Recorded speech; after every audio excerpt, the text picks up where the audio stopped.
नमस्कार, मैं डॉक्टर मुकुल खंडेलवाल आज आप लोगों को वीर शिवाजी के बारे में बतला रही हूँ। वीर शिवाजी का जन्म चुनार के अंतर्गत शिवनेरी दुर्ग में 10 अप्रैल सन 1627 को हुआ था।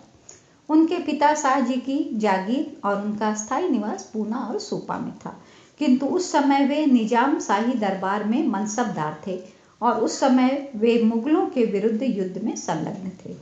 शाहजी के ससुर लखू जी यादव राज भी पहले निजाम शाह के ही सहायक थे, किंतु अपनी बेटी जीजाबाई के बलात् विवाह के कारण वे निजाम शाह और अपने दामाद शाहजी दोनों से ही विद्वेष रखने लगे। अपने इसी व्यक्तिगत विद्वेष के कारण लखू जी यादव राज उस युद्ध संकट के समय निजाम शाह और उनके योद्धा शाहजी का साथ छोड़कर मुगलों से जा मिले। वे इस अवसर पर शाहजी को बंदी बनाकर और उनसे अपने देश को पूरा करना चाहते थे। अपने ससुर लखू जी यादव राज की सनीति के कारण शाहजी को महाली का किला खोकर वहां से अपनी गर्भवती पत्नी को लेकर भागना पड़ा। शाहजी जीजाबाई को घोड़े पर बैठा कर ले जा रहे थे, परंतु उनकी अवस्था ऐसी थी कि घोड़े पर चढ़ना में दिक्कत हो रही थी। तब शाहजी ने चारों ओर के मार्गों और भौगोलिक भूमिका पर दृष्टिपात किया तो उनको याद आया कि पास ही चुनार का किला है, जिसका जागीरदार श्रीनिवास राय उनका ही मित्र है। वे तुरंत चुनार की ओर मुड़ चले और श्रीनिवास राय के पास पहुंचे। श्रीनिवास राय ने उन्हें रुकने और विश्राम करने को भी कहा, परंतु शाहजी ने कहा, एक क्षण का भी समय नहीं है, लखू जी पीछा कर रहे हैं, बस ये अमानत तुम्हें सौंपता हूँ, इसकी साज संभाल करना। ऐसा कहकर वे तुरंत वहां से चल दिए। श्रीनिवास राय ने जीजाबाई को शिवनेरी दुर्ग में भेज दिया। शाहजी पीछा करते करते वहां भी पहुंच गए। वहां लोगों ने उन्हें सूचना दी कि यहाँ केवल शाहजी की पत्नी जीजाबाई है। शाहजी तो तत्काल चले गए। तब द्वेष में भरे पिता ने अपनी बेटी को ही मात्र शाहजी की वंशधारिका समझकर स्वयं के साथ ले जाना चाहा, ताकि गर्भस्थ संतान की रक्षा भावना से शाहजी उनकी शरण में आएंगे और तब वे अपना प्रतिशोध ले लेंगे।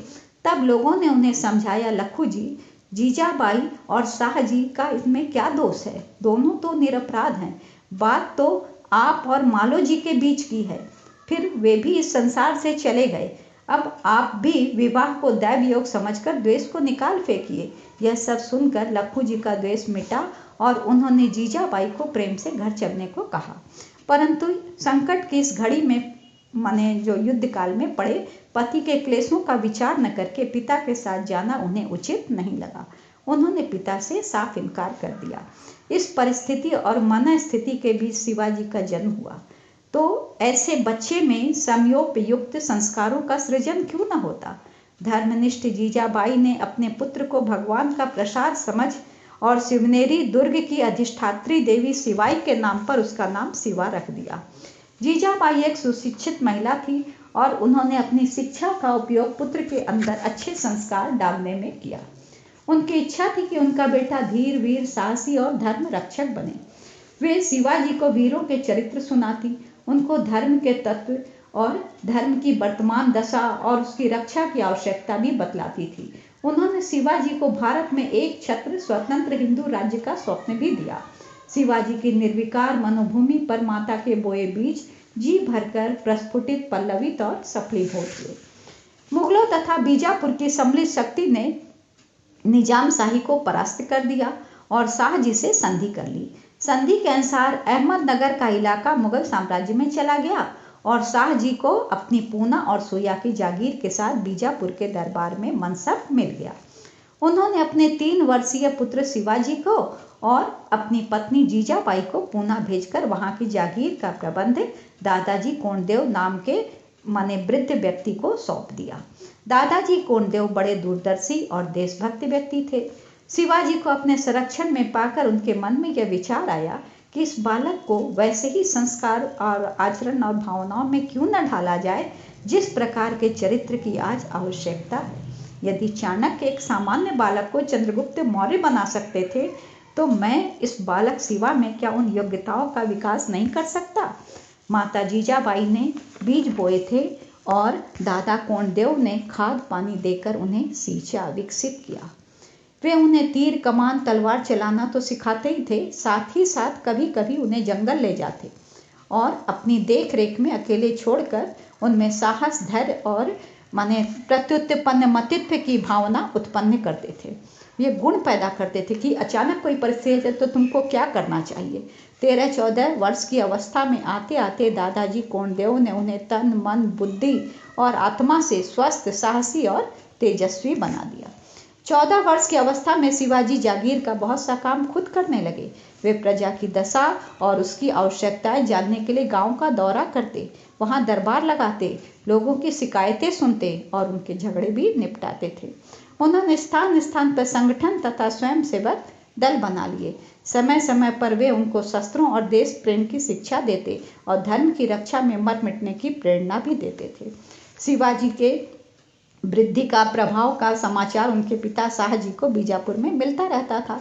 उन्होंने अपने पुत्र को अपने पास बुलाकर राजनीतिक क्षेत्र से परिचित करा देना उचित समझा। अतः उन्होंने शिवाजी को जीजाबाई के साथ बीजापुर बुला लिया। चारों तरफ शिवाजी के गुणों की प्रशंसा होती। दरबार में भी लोग उनके गुणों की चर्चा करने लगे। शिवाजी के विषय में सुनकर नवाब को भी उन्हें देखने माने इच्छा हुई और नवाब ने शाहजी से कहा। शाहजी के एक मित्र मुरारजी पंत थे। उन्होंने बहुत जोर दिया कि एक दिन शाहजी अपने साथ शिवा को लेके आए। उनके बहुत जोर देने पर शाहजी ने शिवा को चलने के लिए कहा और कहा कि दरबार में पहुंचते ही जमीन पर झुककर बादशाह को कोर्निश करे। शिवाजी ने उत्तर दिया, पिताजी, बादशाह विधर्मी और अत्याचारी है। वह हिंदू और हिंदू धर्म का दुश्मन है। मंदिर तुड़वाता है, हिंदुओं को जबरदस्ती मुसलमान बनाता है, गोवध करवाता है।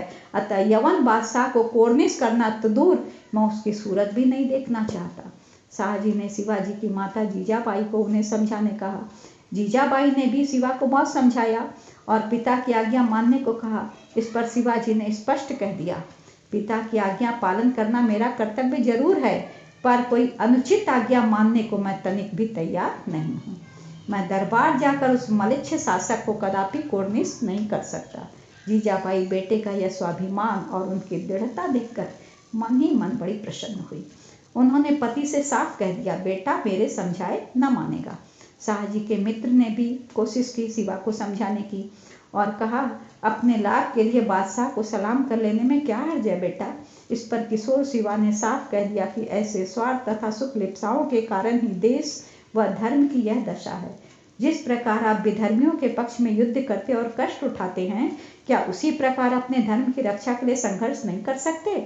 जरूर कर सकते, पर कमी इस बात की है कि आप लोगों की आत्माएं कुधान्य खाते खाते और दरबार की चमक दमक में रहकर तेजहीन हो चुकी हैं। परंतु अब चाटुकारी करने का समय नहीं है। मैं उस दरबार में जाकर चाटुकारी न कर सकूंगा। मैं देश की धूल छानूंगा और धर्म की रक्षा के लिए अपने प्राण देने के लिए कटिबद्ध होकर दूसरों को भी बलिदान के लिए तैयार करूंगा। यही मेरा कर्तव्य है और यही मेरे जीवन का लक्ष्य है। एक दिन शाहजी बहुत चिंतित मुद्रा में घर आए। जीजाजी ने उनसे कारण पूछा तो उन्होंने कहा, तुम्हारा हठीला बेटा दरबार जाने को तैयार नहीं, उधर बादशाह उसे लाने की जिद कर रहा है।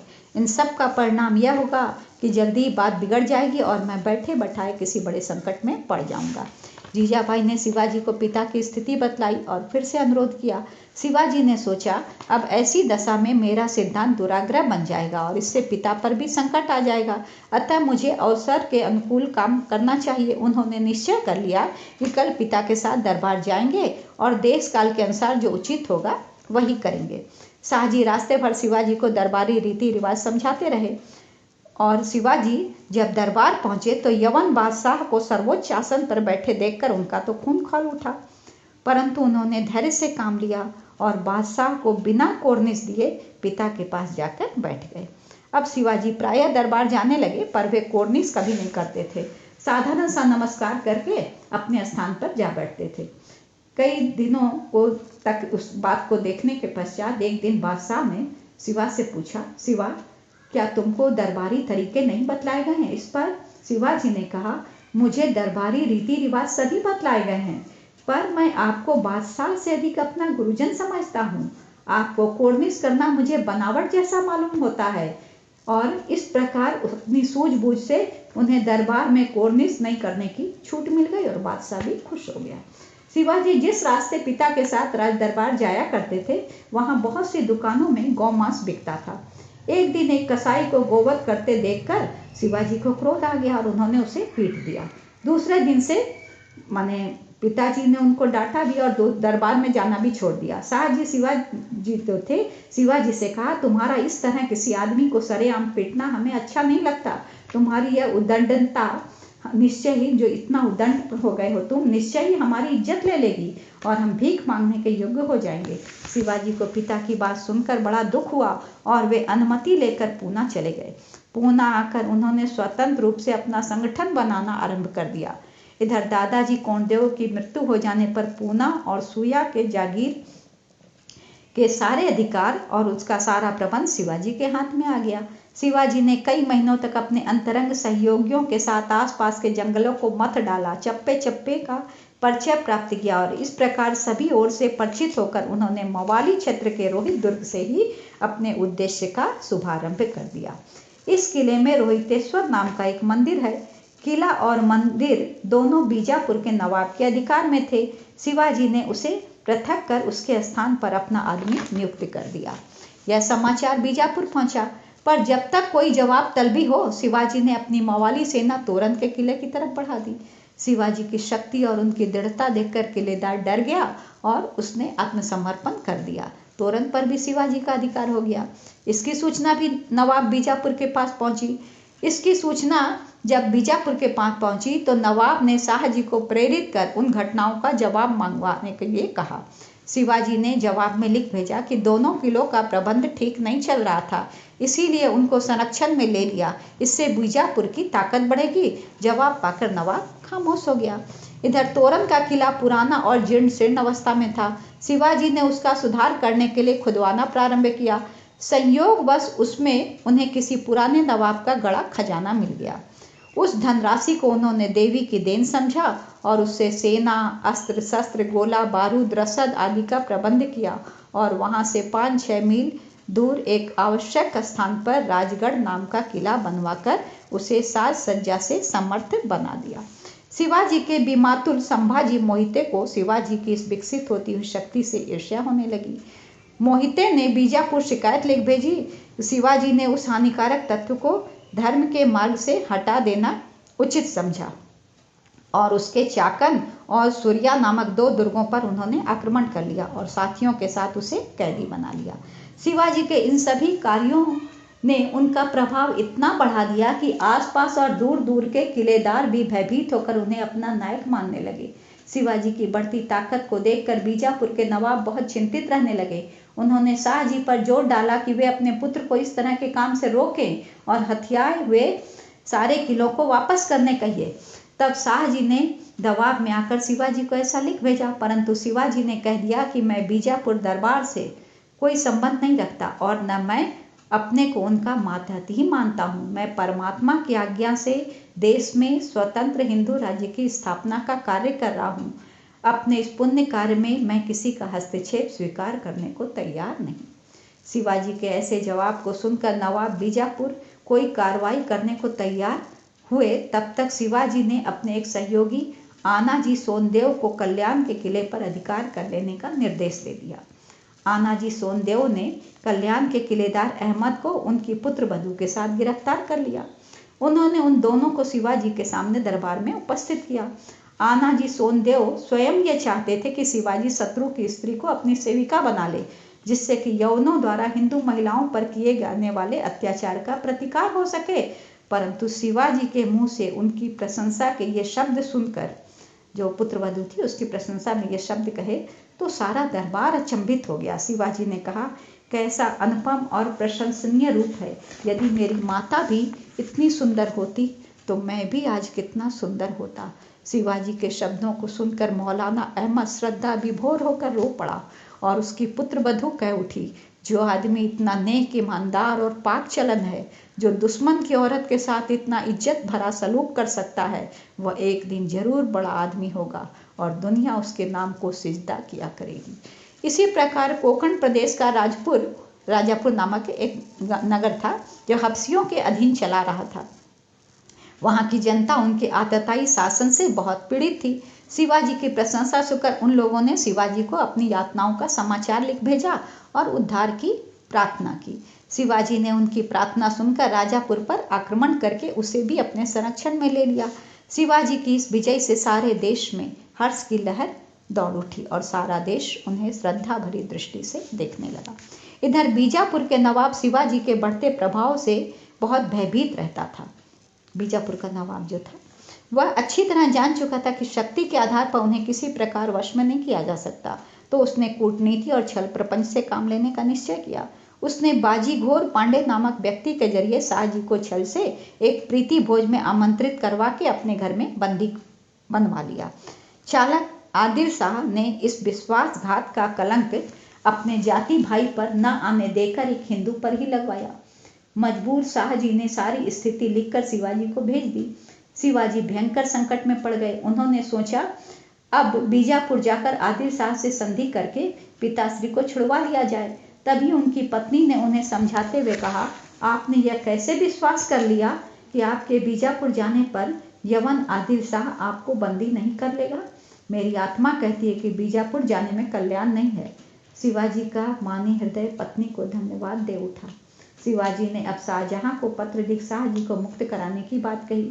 शाहजहां ने शिवाजी तथा शाहजी का पक्ष पाने के लिए बीजापुर के आदिल शाह को फरमान भेजकर शाहजी को मुक्त करा दिया। शिवाजी की सफल राजनीति से पराजित होकर बीजापुर का नवाब आदिल शाह और भी जल भुन गया। उसने उनको छल से मरवा देने की ठानी। इस कार्य हेतु उन्हें बाजी श्याम राज नाम का एक आदमी भी मिल गया। इधर शिवाजी ने अपने गुप्तचरों द्वारा बाजीराम श्याम के रंग ढंग का पता लगा लिया था। उन्होंने तुरंत उस जाति द्रोही श्यामराज पर धावा कर दिया। वह कायर शिवा से मार खाकर जवाली के राजा चंद्रराव की सहायता से बच निकला और जंगलों की ओर भाग गया। राजा चंद्रदेव को चंद्रराव को चाहिए था कि वे उस धर्मद्रोही श्यामराज को बंदी बनाकर शिवाजी को सौंप देते, परंतु स्वयं वो शिवाजी के अभ्युदय से जल भुन चुका था और तब उसने उसको भाग जाने की आज़ादी दे दी। तब शिवाजी ने भी जवाली पर आक्रमण करके उसे राज्यच्युत कर दिया और कहा, जिस देश के उद्धार में जो कायर राजा हाथ नहीं बटा सकता, उसे अधिकार नहीं कि वह उसके किसी भूखंड पर शासन करे। उन्होंने जवाली के किले तथा महाबलेश्वर के मंदिर का जीर्णोद्धार कराया और 2 मील की दूरी पर प्रतापगढ़ नाम का एक नया किला बनवाया और अपनी इष्ट देवी भवानी का मंदिर वहां स्थापित किया। इसी समय शाहजहां की मृत्यु हो जाने से आदिल शाह ने औरंगजेब से संधि कर ली और शिवाजी के विरुद्ध पुनः सक्रिय हो उठा। उसने अफजल खां नामक सरदार को इस कार्य हेतु ठीक भी कर लिया कि शिवाजी को किसी तरह रास्ते से हटा दिया जाए, परंतु शिवाजी ने अपनी सूझबूझ से उसे ही ढेर कर दिया। अफजल की मृत्यु और उसकी सेना की पराजय के बाद बीजापुर आदिल शाह ठंडा पड़ गया, पर मुगल बादशाह औरंगजेब जल भुन गया। उसने जयसिंह नाम के एक हिंदू राजा को दूत बनाकर शिवाजी के पास पत्र भेजा। शिवाजी ने जयसिंह की बातों पर विश्वास कर लिया और सतर्कता से थोड़ी सी असावधानी होते ही धोखा खा गए और आगरे में बंदी बना लिए गए। अब शिवाजी ने फिर सूझबूझ से काम लिया, स्वयं के बीमार होने की घोषणा कर दी और व्रत उपवास के बहाने बहुत दान पुण्य शुरू कर दिया। उनका पुत्र संभाजी, जो आगरे में ही नजरबंद था, पिता के दान पुण्य की सामग्री का प्रबंध करने के लिए नियुक्त किया गया।